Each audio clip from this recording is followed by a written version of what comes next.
Hi guys, welcome back to the channel. So after finishing my last Testaments video, I ended up going down a bit of a rabbit hole. You know how it is.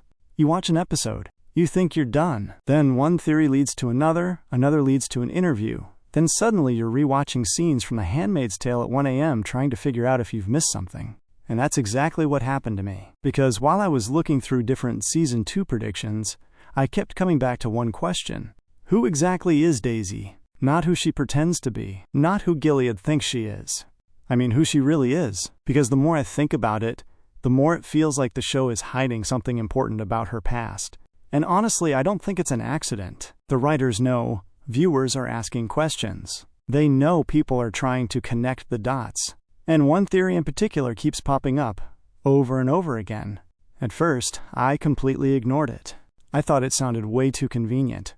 But after digging into it a little more, I started noticing some details that made me stop and think. And if this theory turns out to be true, it could completely change how we look at both Daisy and Commander Lawrence moving forward. Because there's a growing theory that Daisy isn't connected to June by blood at all. Instead, she may be connected to the man who helped build Gilead itself, Commander Joseph Lawrence. Now before we go any further, I need to say this. This is only a theory. The show has not confirmed it. Bruce Miller has not confirmed it. But what makes it interesting is that it actually tries to solve one of the biggest problems created by the television adaptation. And that problem is the timeline. In Margaret Atwood's original novel, Daisy is baby Nicole all grown up. That's a huge part of the story. The problem is that the television version doesn't have 15 years to work with. The Testaments takes place much closer to the events of The Handmaid's Tale. As a result, Daisy can't realistically be Nicole.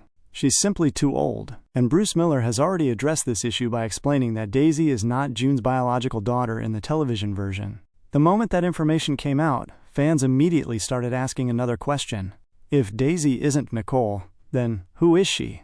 And that's where things start getting really interesting. Because the show has been surprisingly careful about Daisy's origins. We know some details. We know she grew up in Canada.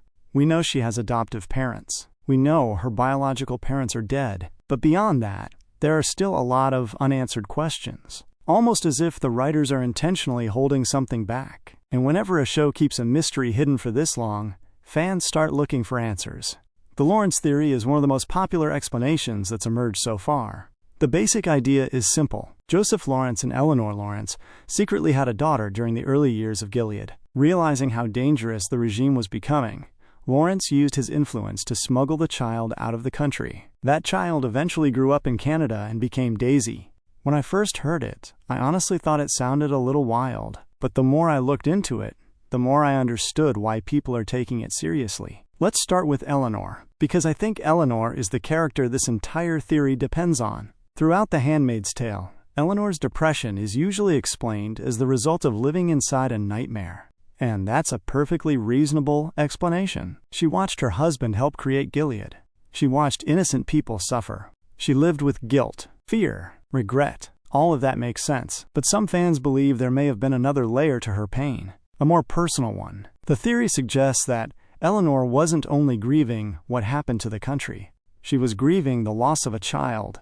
Think about her personality for a moment. Eleanor loved beauty. She loved art. She loved culture. She cared deeply about children. She was one of the few people in Gilead who still seemed emotionally connected to the suffering around her. Now imagine being forced to send your own daughter away. Imagine knowing you'll probably never see her again. Imagine carrying that secret for years. Would that be enough to break someone emotionally? Honestly, I think it would. And suddenly Eleanor's struggles start looking a little different. Not necessarily because the theory is true, but because it adds another possible explanation to her story. Then we have Joseph Lawrence himself. And if there's one character who has always been difficult to figure out, it's him. Lawrence is a walking contradiction. He's one of the architects of Gilead, yet he repeatedly undermines Gilead. He benefits from the system, yet he openly criticizes it. Sometimes he behaves like a villain. Other times he behaves like a reluctant hero. It's almost impossible to place him neatly into one category. And that's exactly why this theory works so well with his character. Because if Lawrence secretly had a daughter outside Gilead, many of his actions suddenly gain a much more personal motivation. Let's talk about Angel's flight, because this is one of the strongest pieces of evidence supporters of the theory point toward. Think about what Lawrence risked. Helping dozens of children escape wasn't a minor act of rebellion. It was one of the most significant blows ever dealt to Gilead. If he had been exposed, everything would have been over. So why take that risk? The obvious answer is guilt. And guilt certainly played a role. But what if there was more to it? What if every child crossing that border reminded him of a decision he made years earlier? What if helping those children escape was his way of repeating the one thing he had done right? The idea becomes even more powerful when you think about the emotional weight behind it. A man who helped build a terrible system, spending years trying to save children from that same system. That's exactly the kind of irony this franchise loves. And honestly, it feels very Lawrence. Another moment fans constantly bring up is his conversation with Emily. If you've rewatched The Handmaid's Tale recently, you probably remember it. Lawrence talks about the loss of a child and describes it as one of the worst pains imaginable. At the time, most viewers interpreted it as empathy, a rare moment where Lawrence showed genuine understanding. But supporters of this theory see something else. They see a confession, not a direct confession, not a literal one. An emotional confession, the kind that slips out when somebody is talking about something deeply personal. Now, is that proof? Of course not even close. But it's one of those scenes that suddenly feels different if you watch it through this lens. And that's part of what makes theories interesting. Sometimes they don't change the facts. They change how you interpret them. Then there's the issue of Daisy's actual background. Because one thing the show has made clear is that her biological parents are dead. That detail matters. A lot. Because by the time The Testaments begins, both Joseph Lawrence and Eleanor Lawrence are gone, which means they fit perfectly into the category the show has already established. Again, that's not confirmation. But it does mean the theory isn't immediately contradicted by the timeline. And honestly, that's more than can be said for a lot of fan theories. Now let's talk about Daisy's name. I know, the second somebody starts discussing names in a theory video, people start rolling their eyes. And to be fair, sometimes name theories get ridiculous. But this one is at least interesting. Some fans have pointed out that Eleanor, as an art professor and highly educated woman, might have chosen a meaningful name for her daughter. One suggestion that keeps appearing is Marguerite. Why Marguerite? Because the word has historical connections to pearls. And what role becomes important in Daisy's story? The Pearl Girls. Now, by itself, that connection means very little. But when fans start stacking clues together, it becomes another small piece supporting the larger theory. Again, not proof, just another thread. And sometimes mysteries are solved by following enough threads. What fascinates me most about this theory isn't whether it's true. It's what it would mean if it were true, because suddenly Daisy's story becomes something much bigger than a simple identity reveal. She becomes a living symbol of Gilead's failure. Think about it. Joseph Lawrence helped build the system. His ideas shaped it. His influence helped create it. But the daughter he tried to save grows up outside that system and eventually becomes one of the people helping fight against it. That's incredible narrative irony. The architect's daughter helping destroy the structure her father built. You can already imagine the emotional scenes that could come from a revelation like that, especially if June already knows the truth. And that's another aspect worth discussing. June's relationship with Daisy feels different from many of her other relationships. There's a protectiveness there, a warmth, a level of trust. Now, that doesn't necessarily mean June knows some massive secret. June cares about people. That's who she is. But if Daisy really is Lawrence's daughter, June's role becomes even more interesting, because she'd be carrying the knowledge that one of Gilead's greatest enemies is connected to one of its creators. That's the kind of secret that could reshape how several characters view each other. The other reason this theory works is because it fits one of the franchise's biggest themes: consequences. The Handmaid's Tale and The Testaments are obsessed with consequences. Every major decision creates ripples.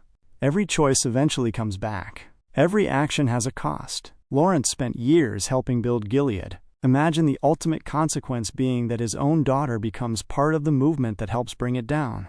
That's powerful storytelling. And honestly, it feels exactly like something Margaret Atwood would appreciate them doing. Now, does that mean the show will definitely go in this direction?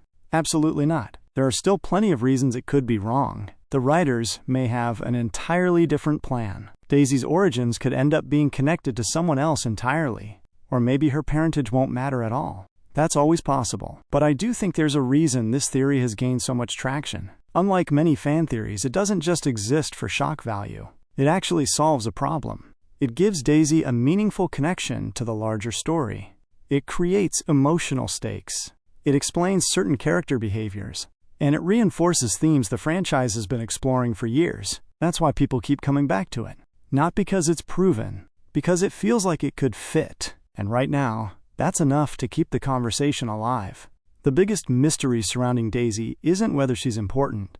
We already know she's important. The real mystery is why she's important. Why has the show been so careful with her history? Why are there still so many unanswered questions? Why does it feel like we're missing a major piece of the puzzle? Maybe the answer is simpler than fans think. Or maybe the answer has been hiding in plain sight all along. Maybe one of Gilead's most important enemies has been connected to one of Gilead's most important architects from the very beginning. And honestly, if Season 2 confirms that, it could completely change the way we view Joseph Lawrence, Eleanor Lawrence, and Daisy herself. But what do you think? Do you believe Daisy could secretly be Commander Lawrence's daughter? Would that explain some of Lawrence's strange decisions throughout The Handmaid's Tale? Or do you think fans are connecting dots that were never meant to be connected? Let me know your thoughts in the comments, because this is easily one of the most interesting Testaments theories I've come across recently. And if nothing else, it's definitely going to make my next rewatch of The Handmaid's Tale a lot more interesting.